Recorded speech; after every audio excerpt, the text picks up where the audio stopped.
time here. But just before we kind of get started with Dr. Tracy, I wanted just to kind of give you a little debrief about what we talked about last week and how it kind of all has kind of compounded or gotten to this point. If some of you have joined some of my health coaching talks, really a lot of the focus has been around stress and how to optimize it, whether it's exercise or psychological, especially in this time, right? And so last week, we had Dr. Corinne Dyke on, and she's a member here as well, has been for a long time. And if you don't know her story, she had some health issues come up late last year, someone who's really quite fit and trains often, but she had some health issues come up, and which led her to kind of really reevaluate her health. And one way she kind of got herself back to being healthy was through using her heart rate variability to understand how hard to train, when to train, and when to rest, because her thoughts was a compounded effect of training too much and too much, mental stress that got her to this point of having this illness and taking almost 6 months to recover. And she's not, 100% just yet. So that's kind of what we talked about last week and the effects of those stresses. And again, to really kind of bring it all together today, really excited to have Dr. Tracy here to talk to us about cortisol. We kind of had some fun here with the topic of cortisol in your waistline, best friend or worst enemy. And of course, we know that there's a huge correlation towards stress and cortisol. And cortisol is not necessarily a bad thing, but just to do a quick introduction on Dr. Tracy Thomson, she's a family physician in Calgary with over 25 years of medical practice experience. She obtained her physiology degree prior to completing her medical doctorate from the University of Western Ontario, moved to the West to complete her family medicine residency in Calgary. Dr. Thomson is passionate about preventative health and lifestyle management. Her areas of interest include functional medicine, brain mapping, and stress reduction. With a holistic approach, Dr. Thomson is determined to get to the root cause of a disease rather than just treating symptoms, and is currently involved in a 3-year training program on mindfulness and meditation. Dr. Thomson is also a member of the Institute of Functional Medicine and the American Academy of Anti-Aging Medicine. Wow, lots of great, and I forgot, in her free time, she enjoys cycling, skiing, hiking, yoga, and being out in nature with her children. Does that sound pretty accurate there, Dr. Tracy? Very accurate, thank you. Yes. No, thank you. Again, I know we were just talking earlier about how busy you are and everything's going on. So tell us about your day. How's your day going so far? I thought this is ironic that I'm talking about stress today, and I'm like quadruple booked, and I got the New York Times asking me for an interview on sport concussion, and the local radio station to talk about COVID and returning to work safely, and patients and meetings, and it's like, wow. And then we're here at my lunch hour, so go team. So thankfully I did a beautiful 1-hour meditation last night before bedtime and did some exercise this morning, so I'm all good to go. Fantastic. Yeah, exactly. It's like, what a good time to talk about stress, right? Yes, it's a great time. And let's be honest, a lot of people have been very stressed during this pandemic time. Like even people that are not normally go with the flow, it's created a lot of anxiety and mental health issues. So I would say that most people, whether they recognize it or not, their stress is up a level. Absolutely. And by the way, for everyone here, if you do have questions as we talk or comments, please write anything in our chat box. We can try to help you answer as we go. But to what you're saying is, what has the last 30 days been like for you, just kind of managing everything and being so busy? Yeah, I'm fortunate because I still have a job, so that's been nice, and I'm very grateful for that, and my health has been very good, so I'm very grateful for that.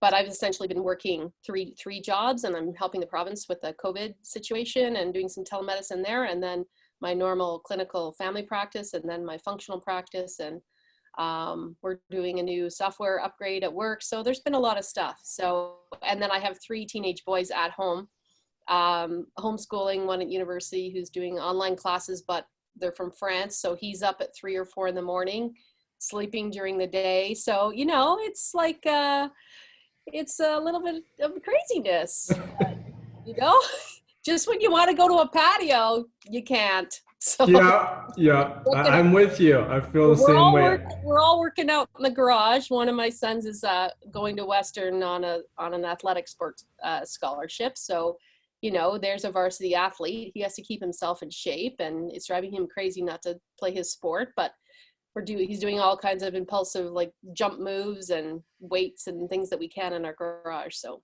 yeah. Yeah, I totally understand. I actually got relegated to the studio today because I was working at my home office, but my wife kicked me out because she had to do some work. So I'm like, okay, well, just come to the gym. So yeah, I totally get it. I totally get it.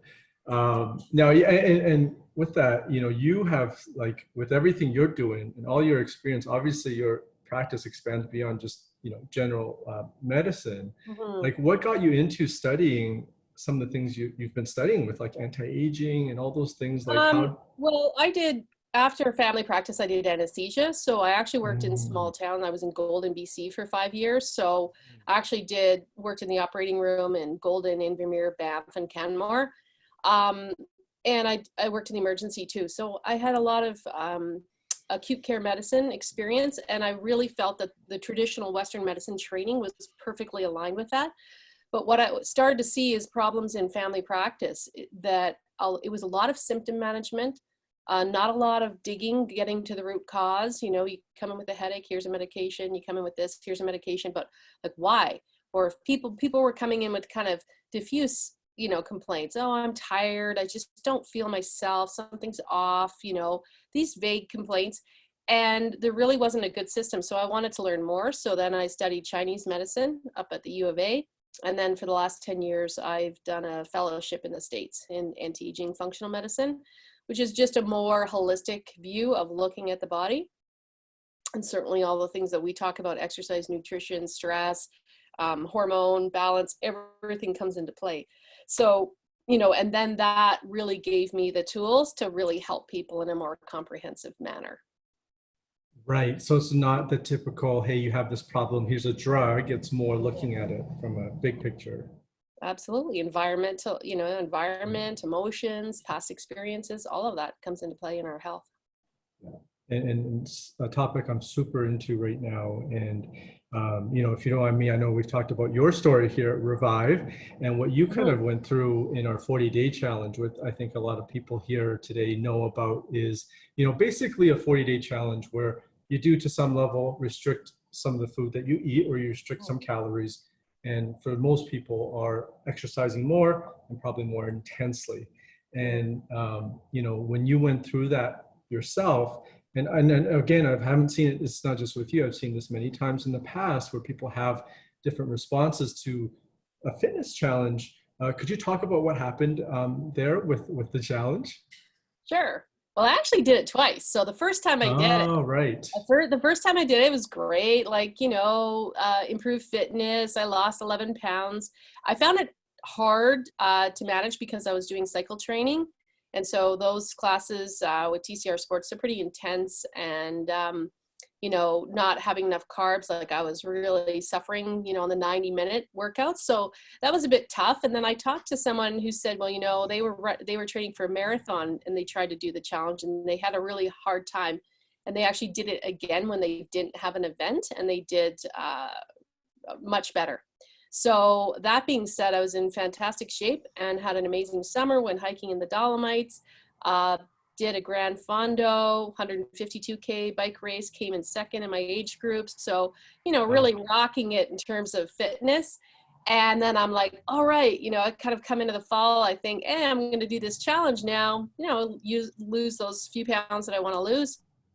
And I should be all set up because I'm not sure for an event right now. And then what happened is it was a lot slower, like, and I'm going, what's going on? I'm following the program here. And then I think it was one weekend where I was away and I ate something like that had carbs in it, and I instantly put on 5 pounds, which is not fat. I mean, we know that's water and everything else, but that was a huge clue for me of like, okay, something is not right here with my physiology, with my balance.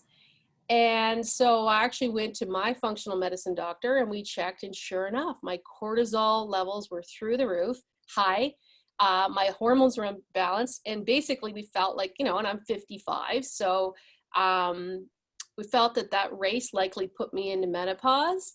Now, since then, there was only, you know, a month of missing my period, whatever, but my hormones were just really unbalanced and my cortisol was very high. And we know with that situation, you're just like a magnet for belly fat, right? And it's almost impossible to lose under that situation. And I'm sharing my story because that may apply to some other women out there, and men too, with decreasing testosterone levels, because those kind of hormones can affect it. And what I didn't realize is that by being in such good shape and training for that race and doing as well as I did, that I'd actually put with everything else that I'm doing, the multiple jobs, the raising kids, everything else in my life, that I had just pushed my body a little bit too far, and that I was into that chronic stress response. And that was not the best time to be doing a challenge.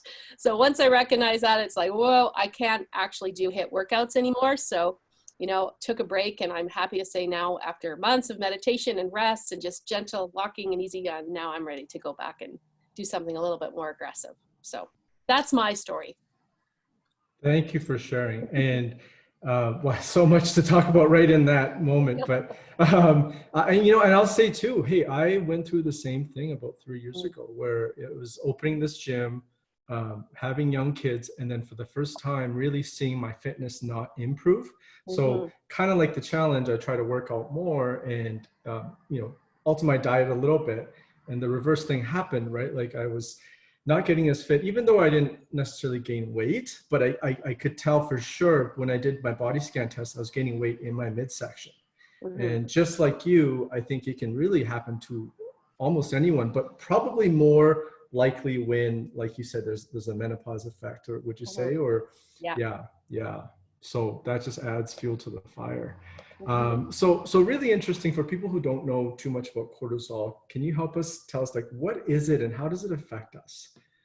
Yeah, well, cortisol is a stress hormone, and it's primarily adaptogenic. So it's meant to help us. Okay. So if we think about, you know, I've lived in Canmore for 20 years. You did too, Jackie. And, you know, we know that we're on the trail. If a bear comes along, we want our cortisol. We want our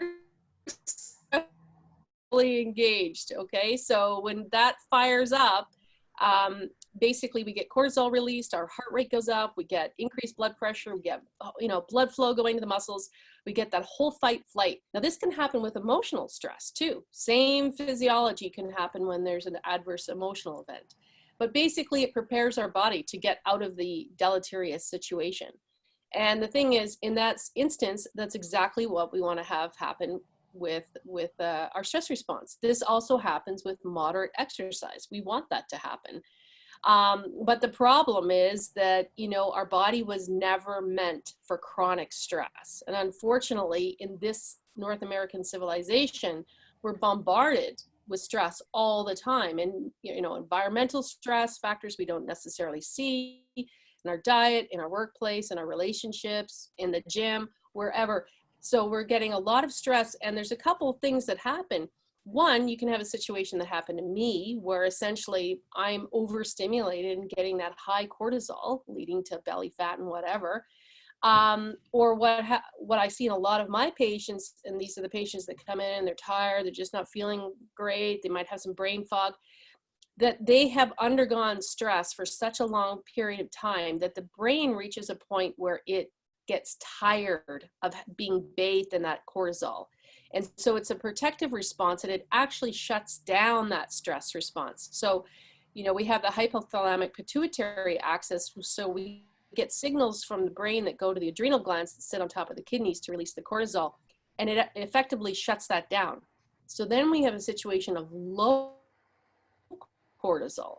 And these are the people that are like, they wake up, they got a quarter tank of gas, whereas they should have a full tank in the morning. And, I call it the fake it to make it from lunch to dinner time. They're just trying to get through their day. That's when they craving a latte at about 4, sugar, carbs, anything like my body needs fuel because the cortisol is not working for them. So, and then, we need to heal that when we need to get that normal stress response. So on one hand, stress is our friend, but on the other hand, if we're exposed to too much chronic stress, then it actually becomes our enemy. Right. And as you said, with that chronic stress response, like, did you have really like symptoms where you could start to say, okay, hey, something's off here? It's like energy. Are there things people can like look for to know if this is oncoming? Yeah. If you really, if you tune into your body, you will know. Like, that's why I'm saying it's really diffuse symptoms. People just tend to feel like they don't have their normal energy, or they wake up in the morning and they don't feel rested. They don't feel ready to spring out of bed and get to action, or they find that they're really struggling after lunchtime. They're like, or hitting a lull in the mid-afternoon, just, oh, I'm really tired. Or their sleep. Once the cortisol goes down, we need actual cortisol to have a restorative sleep. So if the level's too low or too high, that affects our sleep patterns. So they might notice differences there. They can notice differences in, immune system, more susceptible to colds, and infections. Mm-hmm. That's why it's so important right now that we want to keep our immune systems robust. It affects hormones, can affect cortisol or cholesterol levels. It can have other effects on the body, cardiovascular system. It affects everything. Glucose metabolism. So, when our cortisol is not working great, we can have problems with, increased insulin resistance and a kind of a precursor to diabetes. So lots of things. It can affect fertility. So, they're kind of vague symptoms. So I think it's hard for people, but I would just say pay attention that if you're feeling like something is off, it probably is.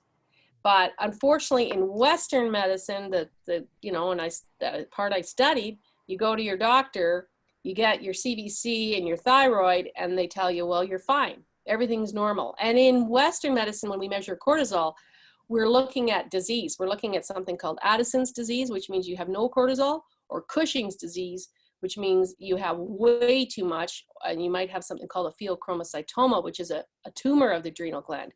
So Western medicine labs, if you get your serum cortisol test in the morning, it's only looking at those extremes. And 99.9% of people do not have those extremes. So what I'm talking about is more in the functional realm where, hey, what happens in the middle? What happens to that? And most of that research comes out of, looking at the Olympic swim team in the 70s. So they wanted to know how hard they could push their Olympic athletes before they got into fatigue. And that's where they started doing a lot of salivary cortisol testing and cortisol curve testing. And that's the gold standard to look at so-called adrenal fatigue, which is now more appropriately called hypothalamic pituitary axis dysfunction. And a lot of information, but you asked. It's great information. I'm totally into this. And as far as tests go, so the salivary test, is that something that usually doctors administer, or not your regular MDs? It would be more in the realm of either naturopathic doctor or a functional medicine doctor. Okay. So something like you would do that, something that yes. you would offer. And what about, I've heard something about a Dutch test. Is that kind of related to? Yeah, the Dutch hormone test, but there's even a better one than that. That looks at urinary metabolites. Okay. And that's hormone metabolites, which covers both cortisol and hormones. But actually, Rocky Mountain Analytical, the owner, George Gilson, he's an MD, PhD. He's worked on something called the CHI, which is Comprehensive Hormone Insights. And that is the best hormone test out there right now. It's just so comprehensive. Just the pathways, the metabolites he's measuring, you can go into liver function and look at how your bile acids are doing and your cortisol levels, and it just gives a lot of information. So I used to use the Dutch, but now I'm using the CHI. Right on. And just out of my own curiosity, because I do know I want to do one of these someday, is what does it cost to typically do something or like the test that you have? Well, for the cheese, I think it's about $380. So Okay. it's not cheap, but Yeah. it's worth knowing, Yeah. especially for women, because, you know, yes, for men, we can see testosterone and cortisol, but for women, especially in that perimenopausal period, it's so important to know like how your hormones are. You know, are you estrogen dominant? Have you got your metabolism? Are you more at risk for some of the endocrine tumors, breast cancer, uterine cancer, in the way that you metabolize your hormones? So that's kind of great to do once in your lifetime, just so you understand what type of metabolizer you are and how to mitigate some of those risks. Very interesting. Very interesting. And also along the lines of exercise. So, obviously exercise for the most part is good for us. It does release cortisol. Mhm. So, I guess, why is that good for us in a sense when it relates to cortisol? Well, I think, we need to differentiate between moderate exercise that's good for us and then Mm-hmm. intense. So Mm. moderate exercise, when we have cortisol, that actually improves our mood. It improves our gut metabolism, glucose metabolism. It increases oxygenation in tissues. It increases a very powerful antioxidant called nitric oxide, which scavenges free radicals and prevents DNA damage, prevents cancer. We want, so that's very positive. It increases fat burning enzymes. It increases our bone density. Yeah. It decreases fluid retention. And so there's a lot of really powerful effects for exercise. I mean, I could probably talk for weeks about, people think it's boring, but diet and exercise and water Yes, I got mine are right here really too. I hear. important. What really? I got my 3 liters. I drink as Oh, I'm a nice. little behind, but I haven't been in the office. So I was running around doing other stuff this morning. But no, seriously, they're boring to talk about, but they're so important. So, and exercise even, and we make brain-derived neurotrophic factor, which is good for the brain, and so many things. So cortisol on a moderate level is perfect. And that's Mm. what we want to have in our lives. But what happens is when we get that high cortisol, we get the intense, which we see a lot of endurance athletes. And if we Yeah. look at the fastest growing sport in over 40, it's triathlons and all the endurance stuff. Mm. But we know that their cortisol levels are 30% higher. And when we get into high cortisol, we start to change that glycemic response, the regulation of insulin and glucose from the liver. We start to get into more amino acid deficits. We increase the stress on our immune system. We can actually create a catabolic metabolism. So if we talk about anti-aging medicine, that's all like growth and healing and aging gracefully. But when we have high cortisol, we are going into stress and we actually start breaking down muscle tissue. We start breaking down the very things that we're trying to promote. We also increase our risk. We're more prone to injury with sustained high cortisol levels. And we also decrease our metabolic efficiency in terms of burning fat and the way that we want to be metabolizing. So the key thing is, yes, we want cortisol for exercise, but it has to be in moderation. And if we are going to do something high intensity, we need to turn it on and we need to turn it off.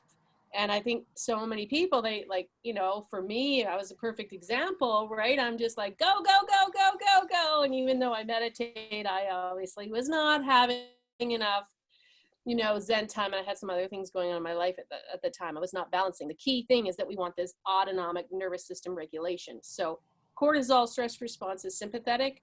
So that's like turning on the dials, and then parasympathetic, that's when digestion happens. That's when rest happens. That's when hormones do their thing. We need to make sure that we're having a balance in our lives. Yeah. And I guess to sum it up without going into weeks of talking about this, is basically the idea of HIIT training still can be good for us, still beneficial for us, but we do need to be aware of kind of all the other stresses in our lives and how often we're doing this, right? Yeah. And it's really important to tune into your body. I mean, if you signed up for, I know you don't want to pay the extra thing for a no-show, but if you sign up for 6 o'clock class and you get up and you're just feeling hammered, like, oh my gosh, I can barely get out of bed because I had a pretty busy day or I didn't have a good enough sleep, you know what? Respect your body.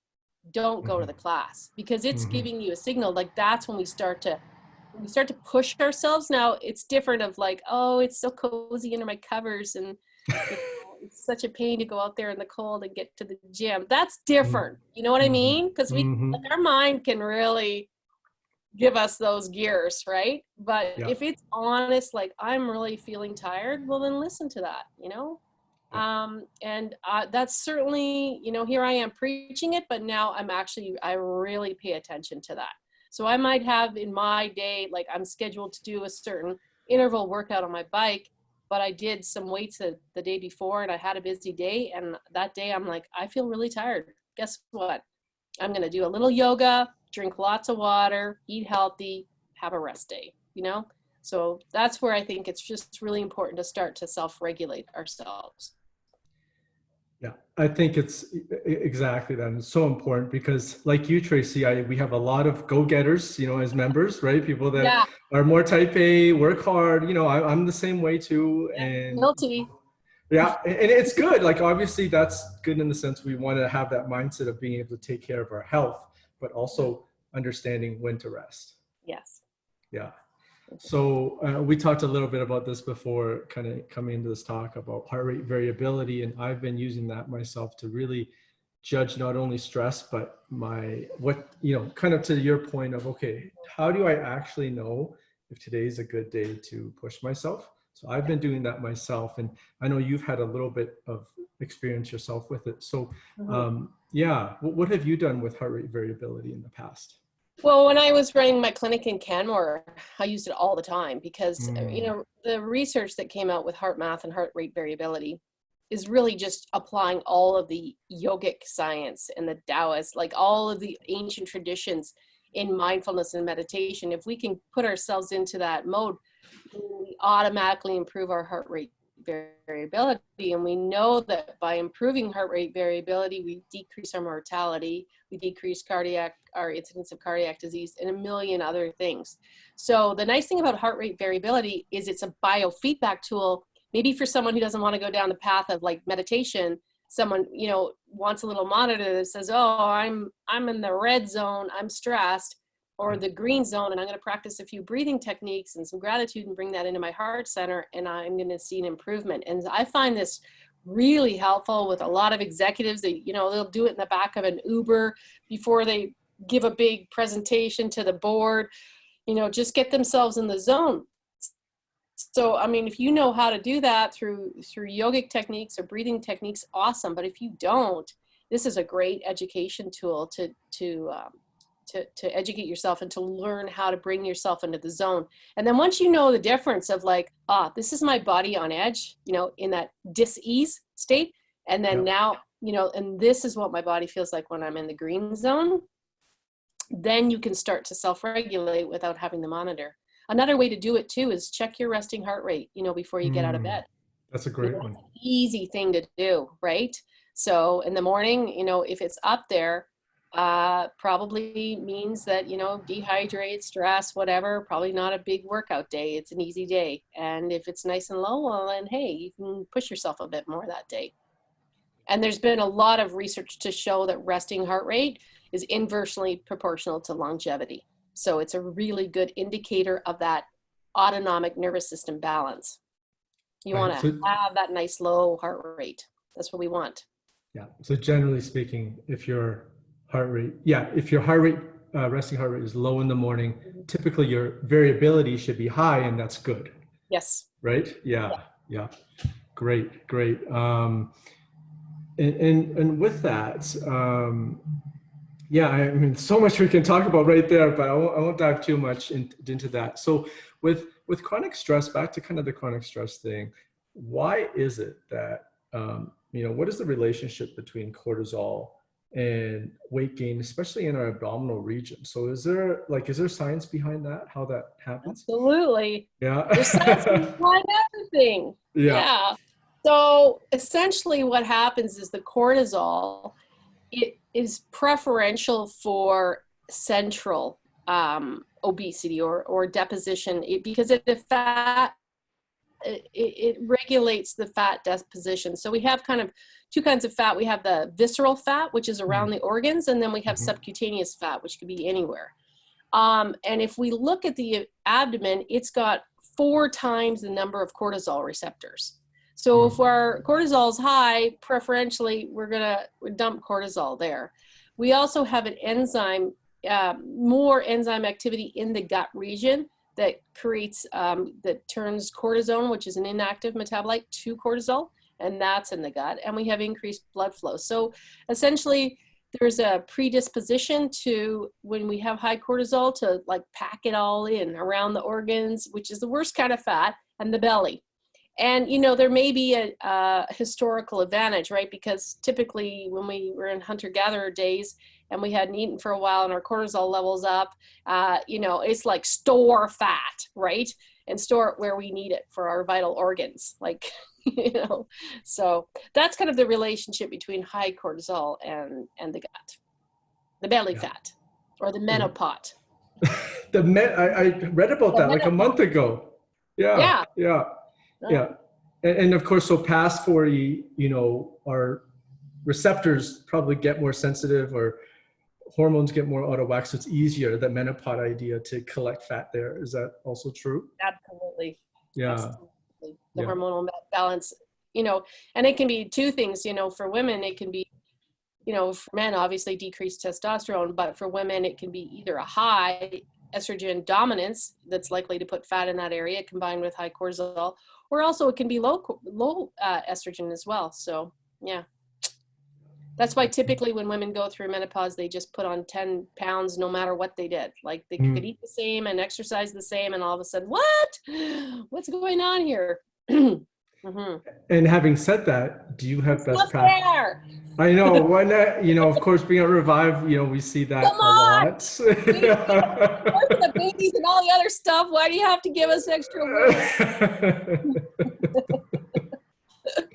But there can be a better way, right? Like what is, so, I mean, like you said, it's not automatic, but it's pretty common. Yeah. What can people do? Is there strategies around that? Absolutely. Yeah. I'm going to say number 1. Yes. Sleep. Okay, that's highly underrated. You know, these people that say, oh yeah, I only need 4 or 5 hours, I beg to differ on that. Having a good sleep allows the body to do all of these restorative features, right? You increase your melatonin, that's an antioxidant. You increase brain-derived growth factor. Your biggest surge of growth hormone, which is, you know, healing those muscles that you've worked out, is, you know, between 10 and 2 in the morning. Super important. We were meant to sleep and we were meant to rest so that these systems can recover. And this is also, if you look at a cortisol curve, like a typical cortisol curve, you start out high like this, and then as you go through the day, I call it, you know, you're using up your gas, and at the end of the day, you know, you kind of have very low cortisol levels. And then what happens is that when you're sleeping, that recharges, and so that it builds back up, and then by the start of the morning, you're good to go again. So if you're compromising your sleep, you're compromising your body's ability to recover on so many levels. So that would be my number 1 suggestion. Number 2 is make sure that you have, I always tell all my patients, you have to have something in your life that is stress reduction, at least 20 minutes a day.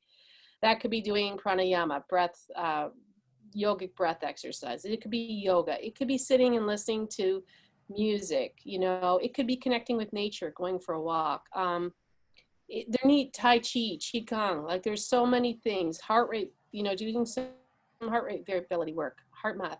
There has to be something where you are actively engaging your parasympathetic nervous system so that it's the complete 180 to that cortisol stress response. Okay, and that's just basically giving your body the message of like, you know, can relax, can take it down a notch. It's okay. And when that happens, well, then that's when the digestion starts going and all the normal, you know, homeostatic mechanisms that we need to work effectively for us that are not happening when we're go. So I would say that's super important. I talked about the importance of nutrition. You know, you put crap in your body, oh my gosh, you're just stressing it out. Like I was so blown away that I was on call the first week of the COVID crisis. So I remember it distinctly because Monday, my day was normal. Tuesday, the NBA canceled.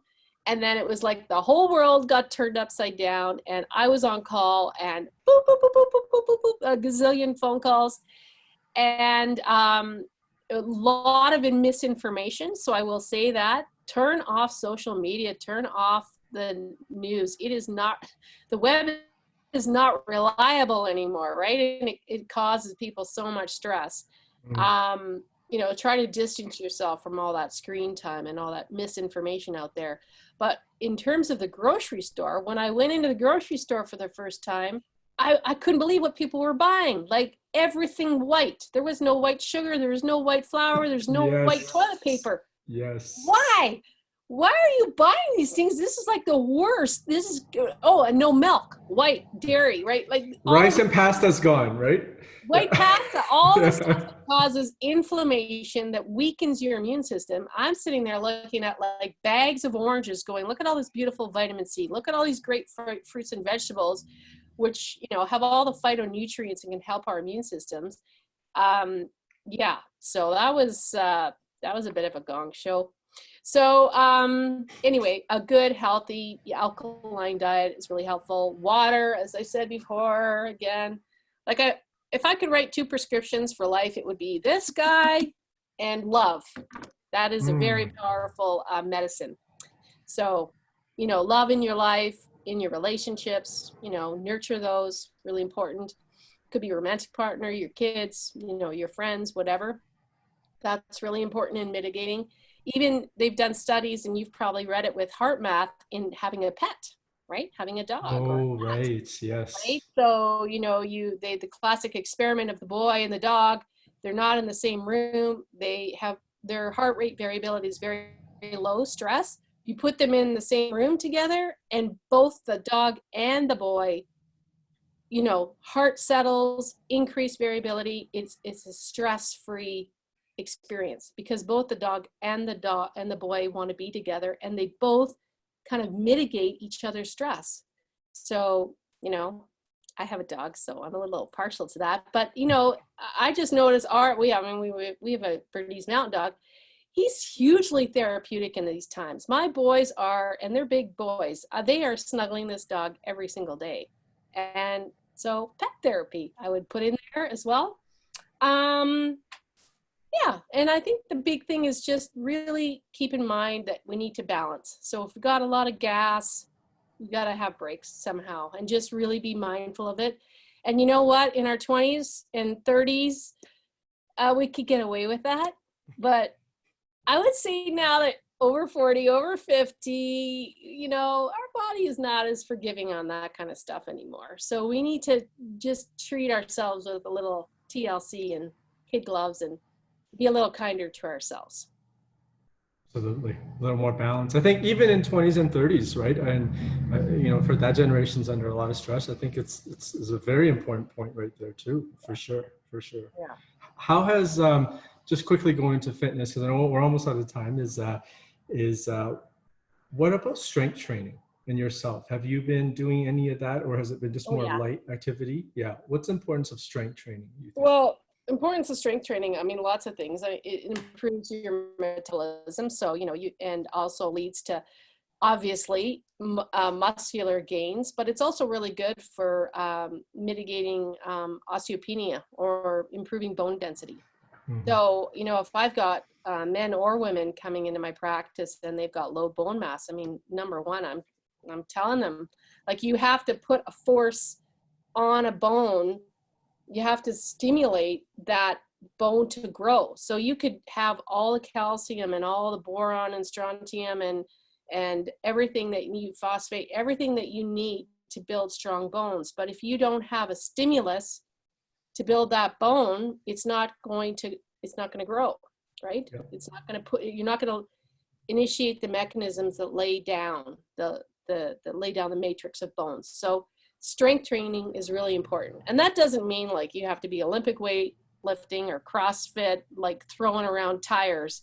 But, you know, put a load on those muscles. So I would say really good for bones, really good. The tendency as we age is to develop what we call sarcopenia, basically fat muscle, because our muscles will just on their own, they Turn just into like fat. love to turn into fat, you Yeah. know? And that's a crying shame. But so we have to like be actually, you know, opposing that. And by doing strength training, we're promoting, you know, muscular growth and development. We're stimulating growth hormone. We're stimulating all the things that we need to build muscle. So that's really important. So I would say most yeah. important. Plus, then you get a nice svelte looking body, you know?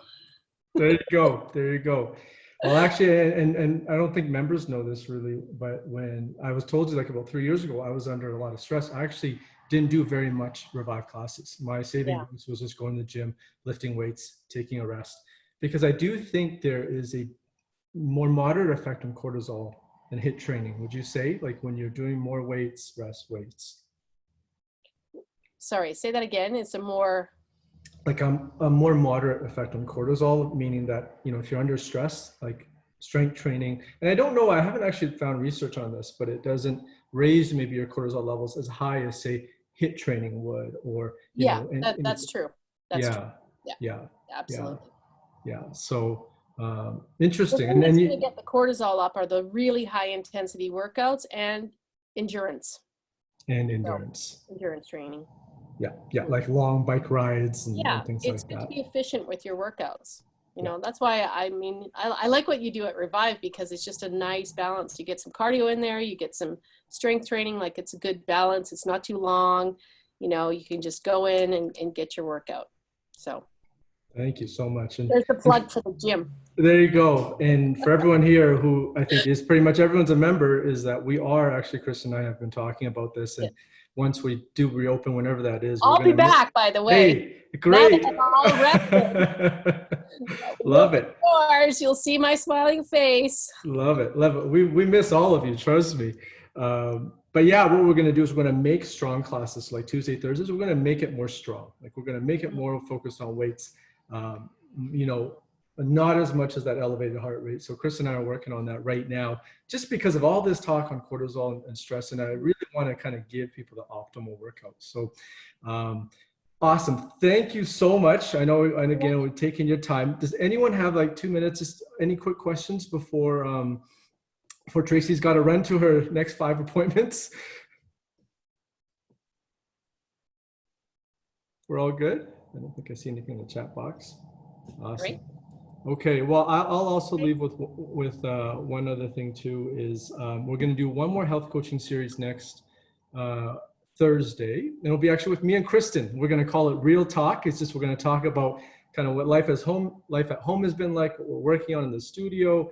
We're going to talk about our own heart rate variability, what we've been doing with that, and yeah, just have a fun conversation. So if you guys are around, grab your coffee, come in with us next Thursday. We're going to do one more next week. And just to finish too with Dr. Tracy here, is what she's talked about with heart rate variability.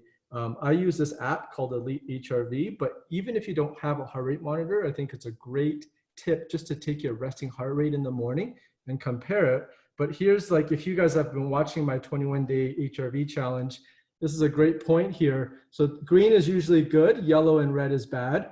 The yellow and red was the long weekend. And what did I do? I slept late, I drank, and I ate bad food. So, you know, it's there you go. Yeah. There you go.